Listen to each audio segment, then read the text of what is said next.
Hello दोस्तों, स्वागत है आपका आपके अपने यूट्यूब चैनल पर। मैं आपका होस्ट मोहित राठी। आज हम बात करने वाले एक ऐसे स्टॉक के बारे में जो कि है टेलीकॉम सेक्टर का एक दिग्गज कंपनी। और इस कंपनी अभी बहुत ही रिसेंटली न्यूज़ में थी क्योंकि इस स्टॉक के अंदर काफ़ी अच्छा उछाल देखने को हमें मिला था इन रिसेंट फ्यू डेज। और ये स्टॉक एक अच्छे लेवल पे आके अभी खड़ा है और हम इस वीडियो में जानने की कोशिश करेंगे हमें इस स्टॉक में अभी निवेश करना चाहिए या नहीं करना चाहिए, और अगर निवेश करना चाहिए तो किस लेवल पे निवेश करना चाहिए और हमारे इन्वेस्टमेंट का हॉरिजॉन क्या होगा। उस कंपनी का नाम है भारती एयरटेल। भारती एयरटेल ये भारत की 2 नंबर की सबसे बड़ी कंपनी है अकॉर्डिंग टू सब्सक्राइबर्स काउंट। और इस कंपनी की सुविधाएं अभी काफ़ी अच्छी हो चुकी है और इस कंपनी ने काफ़ी हद तक अपना डेब्ट भी कम किया है। तो इस कंपनी के अंदर के हम इंपॉर्टेंट लेवल्स की बात करेंगे। अगर आप इस चैनल पे नए हैं और आपने इस चैनल को अभी तक सब्सक्राइब नहीं किया है तो इस चैनल को सब्सक्राइब करना मत भूलिएगा, ताकि बेल के नोटिफिकेशन का बटन दबाना भी मत भूलिए, ताकि मेरे हर नए वीडियो की नोटिफिकेशन आपको मिलती रहे। तो शुरू करते हैं।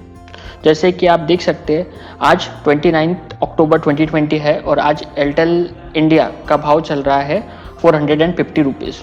आप देख सकते हैं कि आज ये स्टॉक के थोड़ा सा ठंडा हुआ है, लेकिन एक वीक के ऊपर अगर हम इसके रिटर्न की बात करें तो आप देख सकते हैं 7.39% के बहुत ही अच्छे रिटर्न इस स्टॉक ने एक वीक के ऊपर दिए हैं। और ये स्टॉक अभी काफ़ी चर्चा के अंदर चल रहा है क्योंकि इसका आरपू ये पिछले 3 क्वार्टर से बढ़ता ही जा रहा है। अगर मैं इस स्टॉक के बारे में बात करूं तो अभी इस स्टॉक में एंट्री लेने के लिए बहुत ही अच्छा लेवल है। ये स्टॉक डिविडेंड बहुत ही कम देता है और इसने एफडी से अच्छे रिटर्न नहीं दिए हैं। इस स्टॉक के इंट्रिंसिक वैल्यू के बारे में हमारे पास एक सफिशिएंट इन्फॉर्मेशन नहीं है। अगर मैं इस स्टॉक के फाइनेंशियल्स की बात करूं तो आप देख सकते हैं कि इस स्टॉक का जो रेवेन्यू है वो ईयर ऑन ईयर बढ़ता जा रहा है। आपने देखा कि साल 2019 से साल 2020 के बीच में इसका रेवेन्यू बढ़ा है।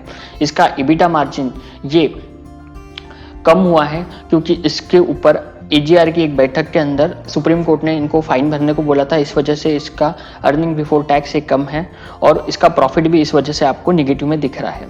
इसका नेट इनकम भी निगेटिव है और अभी ये स्टॉक कोई प्रॉफिट नहीं कमा रहा है। ये कंपनी लॉस में थी क्योंकि इसको सुप्रीम कोर्ट को AGR के रूलिंग के थ्रू इनको एक बहुत ही अच्छा अमाउंट देना था।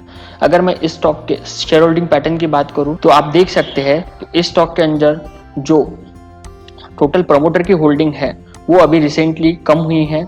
इसके अंदर म्यूचुअल फंड ने अपनी होल्डिंग बढ़ाई है, इसके अंदर DIS ने अपनी होल्डिंग बढ़ाई है और इसके अंदर फॉरेन इंस्टीट्यूशनल इन्वेस्टर है, इन्होंने अपनी होल्डिंग को सितंबर क्वार्टर के अंदर थोड़ा कम किया है।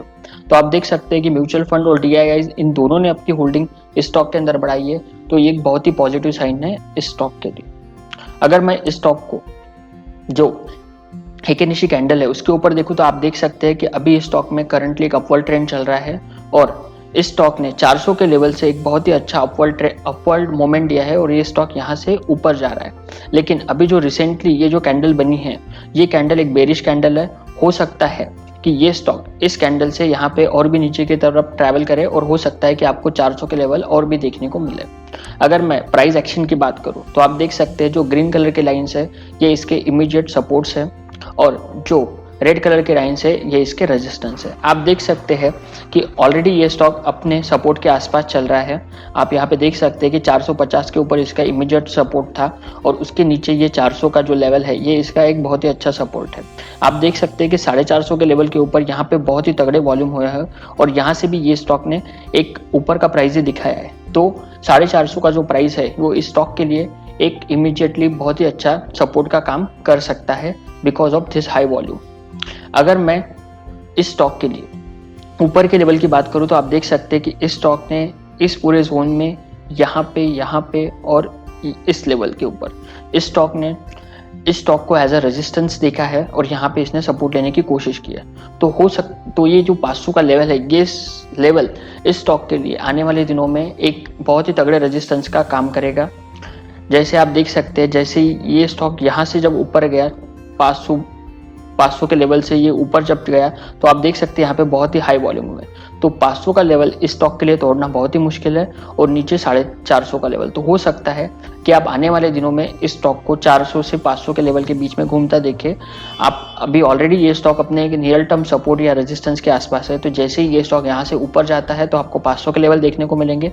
यहाँ से नीचे की तरफ ये ट्रैवल करता है तो आपको 400 के लेवल इस स्टॉक में बहुत ही जल्द देखने को मिल सकते हैं। अगर हम हमारे इंडिकेटर्स की बात करें तो आप देख सकते हैं कि MACD के ऊपर एक बहुत ही अच्छा पॉजिटिव क्रॉसओवर हुआ है और होलोग्राम की ऊपर की तरफ है, और RSI के ऊपर भी ये स्टॉक अभी तक ओवरबॉट जोन में नहीं गया है। तो हमें हमारे ये दोनों ही इंडिकेटर इस स्टॉक के अंदर बाय की सलाह देते हैं अभी करंट प्राइस के ऊपर। अगर मैं इस स्टॉक को निफ्टी 50 के साथ कंपेयर करूं तो आप देख सकते हैं निफ्टी 50 के साथ इस स्टॉक का कोई भी कोरिलेशन नहीं है। निफ्टी 50 के साथ इस स्टॉक का मार्च मंथ तक बहुत ही अच्छा कोरिलेशन था, उसके बाद ये स्टॉक थोड़ा ऊपर गया निफ्टी के साथ, लेकिन उसके बाद ये स्टॉक नीचे आने लगा और निफ्टी ऊपर ही जा रहा था और ये स्टॉक नीचे की तरफ आने लगा। तो हम बोल सकते हैं कि निफ्टी 50 के साथ अभी स्टॉक का कोई भी कोरिलेशन नहीं है।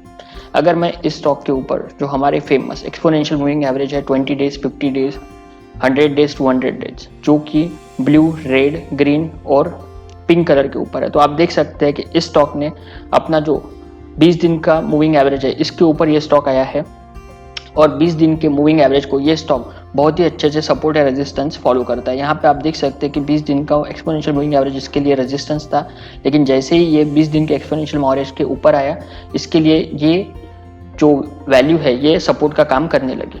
अभी ये स्टॉक एक्सपोनेंशियल 20 दिन के एक्सपोनेंशियल मूविंग एवरेज से ऊपर आया है, तो हो सकता है कि जो 20 दिन का एक्सपोनेंशियल मूविंग एवरेज है 430 का वैल्यू, ये इसके लिए एक सपोर्ट का काम करे।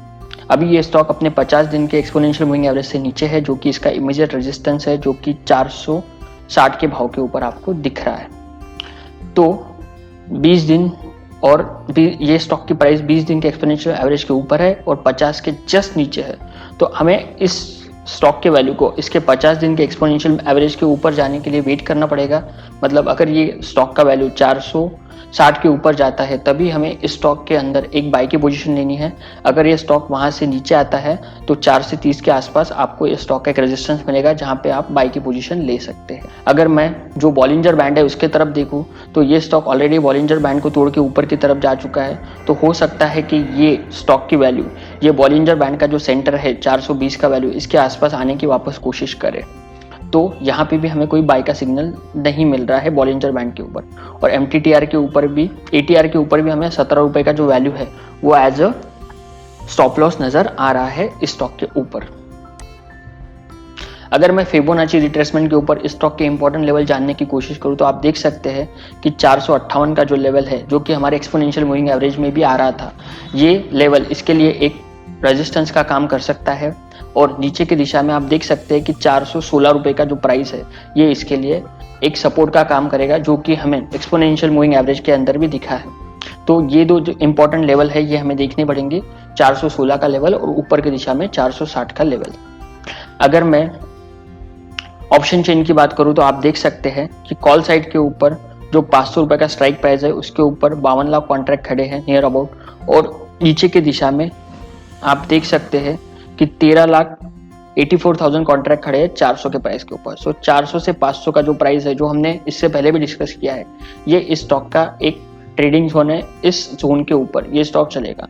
ये नवंबर मंथ की एक्सपायरी आप देख सकते हैं कि 400 रुपए के स्ट्राइक प्राइस के ऊपर भी प्रीमियम कम हुआ है और 500 रुपए के स्टॉक प्राइस के ऊपर भी इसका प्रीमियम कम हुआ है।